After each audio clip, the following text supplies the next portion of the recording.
بسم اللہ الرحمن الرحیم۔ حدیث صحیح المسلم 4245۔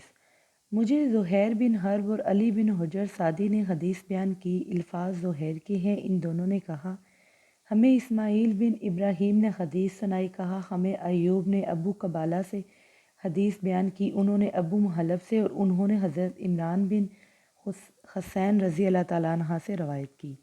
انہوں نے کہا توصیف بنو عقیل کے حلیف تھے۔ توصیف نے رسول اللہ صلی اللہ علیہ وسلم کے اصحاب میں سے 2 آدمیوں کو قید کر لیا۔ بدلے میں رسول اللہ صلی اللہ علیہ وسلم کے اصحاب نے بنو عقیل کے ایک آدمی کو قیدی بنا لیا۔ انہوں نے اس کے ساتھ اونٹنی عصبہ بھی حاصل کر لی۔ رسول اللہ صلی اللہ علیہ وسلم اس آدمی کے پاس سے گزرے، وہ بندھا ہوا تھا۔ اس نے کہا اے محمد۔ آپ صلی اللہ علیہ وسلم اس کے پاس آئے اور پوچھا کیا بات ہے؟ اس نے کہا آپ نے مجھے جس وجہ سے پکڑا ہے اور حاجیوں کی سواریوں سے سبقت لے جانے والی اونٹنی کو کیوں پکڑا ہے؟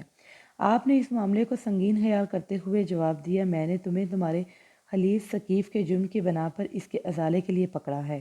پھر آپ وہاں سے پلٹے تو اس نے پھر سے آپ کو آواز دی اور کہا اے محمد صلی اللہ علیہ وسلم۔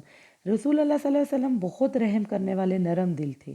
پھر سے آپ اس کے پاس واپس آئے اور فرمایا کیا بات ہے؟ اس نے کہا اب میں مسلمان ہوں۔ آپ نے فرمایا اگر تم یہ بات اس وقت کہہ دیتے جب تم اپنے مالک آپ تھے، آزاد تھے، تو تم پوری بلائی حاصل کر لیتے۔ اب بھی ملے گی لیکن پوری نہ ہوگی۔ پھر آپ پلٹے تو اس نے آپ کو آواز دی اور کہا اے محمد صلی اللہ علیہ وسلم۔ آپ پھر اس کے پاس آئے اور پوچھا کیا بات ہے؟ اس نے کہا میں بھوکا ہوں، مجھے کھانا کھلائیں، اور پیاسا ہوں، مجھے پانی پلائیں۔ آپ نے فرمایا ہاں یہ تمہاری فوراً پوری کی جانے والی ضرورت ہے۔ اس کے بعد معاملات طے کر کے اسے دونوں آدمیوں کے بدلے میں چھوڑ دیا گیا۔ اونٹنی پیچھے رہ گئی اور رسول اللہ صلی اللہ علیہ وسلم کے حصے میں آئی، لیکن مشرکین نے دوبارہ حملہ کر کے اسے اپنے قبضے میں کر لیا۔ کہا بعد میں غزوہ ذات القرد کے موقع پر مدینہ پر حملے کے دوران ایک انصاری عورت قید کر لی گئی اور عصبۂ اونٹنی بھی پکڑ لی گئی۔ عورت بندیوں میں جکڑی ہوئی تھی۔ لوگ اپنے اونٹ اپنے گھروں کے سامنے رات کو آرام کرنے کے لیے بٹھا دیتے تھے۔ ایک رات وہ خاتون اچانک بیریوں بندیوں سے نکل کر بھاگی اور اونٹوں کے پاس آئی۔ وہ سواری کے لیے جس اونٹ کے قریب جاتی وہ بلبلانے لگتا اور وہ اسے چھوڑ دیتی، حتیٰ کہ عصبہ تک پہنچ گئی تو وہ نہ بلبلائی۔ کہا وہ سودائی ہوئی اونٹنی تھی تو وہ اس کے پیٹھ کے پیچھے حصے کے پر بیٹھی اور اسے دوڑایا تو وہ چل پڑی۔